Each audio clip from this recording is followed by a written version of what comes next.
Hey, God bless y'all, man. It's your brother Zaydok, Hog Mob. My testimony is that I'm pretty normal in a crazy world. I grew up in Buffalo, New York, born and raised.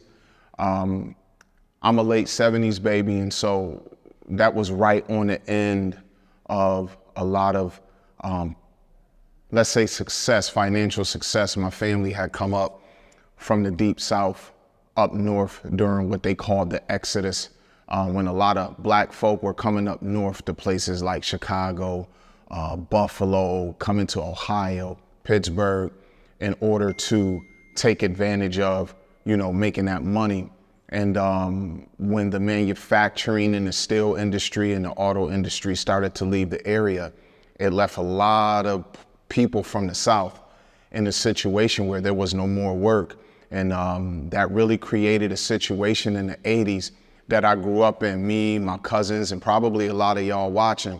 If it's not you, then maybe your parents grew up like me, where we grew up in poverty, but we didn't really know we were poor because everyone in the community was kind of on the same level. And so it's not until you get to a certain age that things are pointed out to you. People got to tell you poor when people start talking about the way you look, the way you dress, your sneakers or your shoes aren't up to some kind of standard. And real early, a vanity was put in me. I grew up with my mom and my stepdad and my sisters, and unfortunately their marriage didn't last long. I seen abuse. I've seen my mother physically beat in front of me. I saw a lot of women in my family beat in front of me, and unfortunately a lot of me and my male cousins, we all grew up without our fathers in the home. And what that resulted in was, together, that anger, that kind of stuff being witnessed among our own parents and aunts and uncles and stuff, that really put an anger in us. And when we went out into the streets, that anger got taken out on others, our kids, our peers, and our community. And when I look back, now I understand they had the same energy toward us because a lot of them was growing up in their homes like us. We grew up on food stamps. I remember my mother giving me the $65 book. Some of y'all today might call it EBT. We called it food stamps. And we would take food stamps and we would go to the corner stores, and the people in the store would give you cash money for so many food stamps. And that was a way that the income that my mom was getting was supplemented with cash, because the government give you so much cash and so much food stamps for food. And so I remember growing up like that. And I remember thinking like, yo, when I get older, I'm not going to be poor. Now, I didn't know what I was going to do to not be poor, but at the same time, I knew I didn't want to be poor. And so unfortunately, with the late 80s and the early 90s, in my community, upstate New York, came a lot of drug dealing. And all of a sudden, neighborhoods that were pretty quiet started to become death traps. I remember when guys started renaming neighborhoods by murderous names. Like, all of a sudden, when you go into a certain part of town, the nickname of a neighborhood got murder and death attached to it. And so one thing that I started to learn to do is to be diplomatic in my city, because when my mom got divorced, it seemed like every other year we were moving to a different neighborhood. And by me not having like brothers that I grew up with, I just had like my cousins. I was by myself many times. And if I got into something in the hood, I had to talk my way out of it. I had to fight, or I had to take it and then plan for revenge. And when you going through all of this, it shapes who you are. It shapes how you survive. And I remember when I was about 13, my mom, God bless my mom, she worked hard so that me and my sisters could, so that we could have the latest fashions and stuff. And even if it broke her, she didn't complain. She wanted her children to feel like they were up to a standard. But at the age of 13, and upstate, we get heavy winters. I remember my mom she was going to work and it was a snowstorm and she was getting off the metro and she slipped off the bottom step on the metro and hit her back. And it did something to her. My mom had to have some kind of operations and it took away her career in nursing. And when that happened, it really got heavy for us. I remember, the gas being cut off at a time in the winter, and you put blankets up in certain parts of the house in order to make sure this part of the house can stay warm with the space heater, because the electric on, but the gas off. So you can't take hot showers and stuff because, the hot water tanks and things ain't working. And I just remember going through that stuff, and I would look at my mom and she was tough, but you could also tell that she was worried, but she would try not to let us know. And children are kind of really attached to our parents to be able to sense that things are going good or things aren't going good. And so that early had my mind thinking I should get out here and do something. I was involved in things that I won't say on camera, not because I think the police might come for me at this old age, but it's things that I ain't never told my mom. It's things that I ain't never told my sisters. It's stuff that I ain't never told my uncles that I was involved in, trying to get money and trying to run with a certain crowd in the community, simply because I wanted to find a way to contribute. And I remember when I was about 17, one night they had in the hood was called Sweeps Week. So during Christmas, like during the holidays, the undercovers will come through the hood and they'll snatch all the drug dealers and throw them in jail for the holidays. And that left the streets barren. And you've seen a lot of drug addicts out in the neighborhood. So I had a dumb plan, but I thought it was a genius plan at the time. And I went and, unfortunately, I committed one wrong act. I went and stole some money. And I took that money and I brought a couple 8-balls. And me and a couple of my homies, we went out on the block and we was trying to hit the drug addicts. And we was doing pretty good because they was out there for a few days with nobody to be able to supply what they was looking for. And that was my first arrest. Got caught with crack cocaine, got caught with intent to sell, the controlled substance. It was a C felony, the amount that we got caught with. This was my first time being arrested, locked up, fingerprinted. I'm in central booking for the night, court in the morning. And lo and behold, the person who come in asking the judge to have mercy on me and let me out, because I'm a good boy and I ain't never did nothing wrong, was my mama.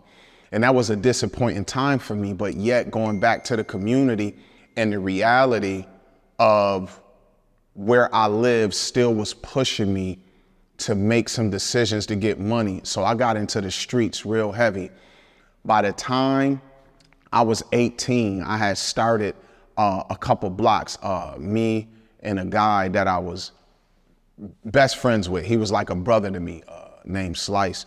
With $40, we got a half ounce of weed, and literally within 6 months, we had the biggest weed operation on the west side of Buffalo. And that ran for a couple years, and I had a couple blocks. And when you on the side of town that you're not originally from, you can feel naked out there. So what you gotta do is you gotta go and get you a team. And I brought guys from the other side of town to this part of town with me, and all of a sudden I had a team. We was probably about 13, 14 deep, and it insulated me, and I gained a reputation. And at that same time, my name was blowing up in the city with a team that I ran with called Upstate, and we was like a big Wu-Tang kind of thing, in the late 90s, early 2000s. And so as we did all of this, my run-ins with the law got more exponentially pronounced.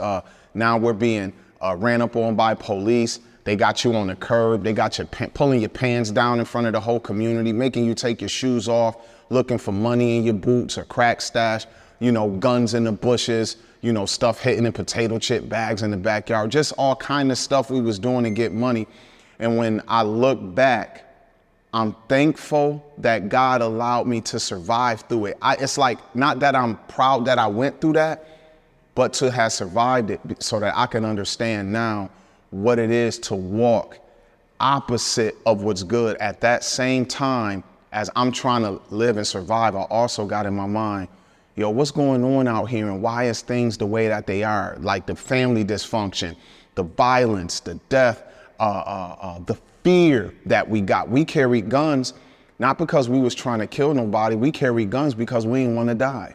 If somebody comes shooting at you and you want to shoot back, it's not that you're trying to be a murderer. It's that you actually trying to be a survivor. And it's a lot of guys.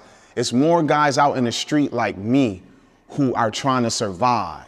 And so I just want to say that I thank God that he brought me through that, because at that time, as I'm on one hand wrong in my life, but on the other hand searching for answers, I remember at 19 running to some guys in the hood who actually was talking about the Bible. And it was wild to me, because for those who grew up in the New York area, New Jersey, the Pennsylvania area, in those times, being a 5%er, part of the nations of gods and earths, being on that Pan-Africanism, Marcus Garvey stuff, the Nation of Islam. These were things that were put in our faces.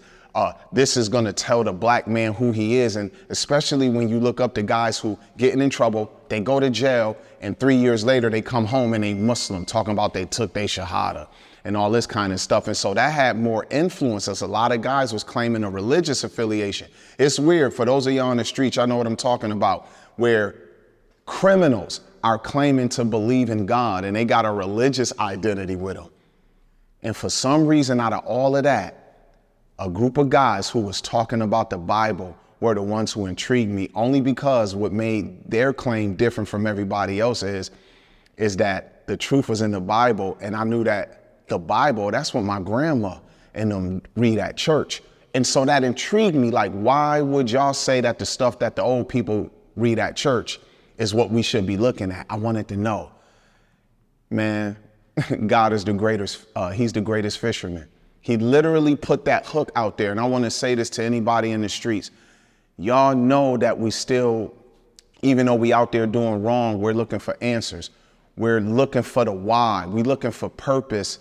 And it's a lot of deep conversations about life and purpose and the future and hopes and dreams that happen in the midst of war zones, in the midst of drug addicted, poverty infested places. And so that's what God used. He literally fished me in that environment. And when I opened that book and started to read, I did not have a clue where it was going to take me. But I am so thankful to the Father through Jesus Christ that he decided that I was worthy enough to give me an opportunity to have the gospel put in my face and for me to consider it. And whatever other people believe and what they solidly stand on, I don't want to condemn nobody, but I'm going to tell you, out of anything that's been put in my face, and I've been at this for a long time, there is nothing else in the history of human beings that's been compiled and put together that got the answers that we're looking for compared to the Bible. I challenge you. Go sit with people who really deal with this word and ask your questions and see if God don't speak to you. So if there's anything else that I would say this, the gospel is life-saving. It really can answer the questions if you have the conscience and the desire to know. And that is the thing that actually, from the age of about 20 up till now, which has been almost 25, it's been about 25 years. It has verily saved my life, and it has helped save the lives of many others who I know and love. And so I just want to let y'all know, man, Jesus Christ is where it at. Oh my.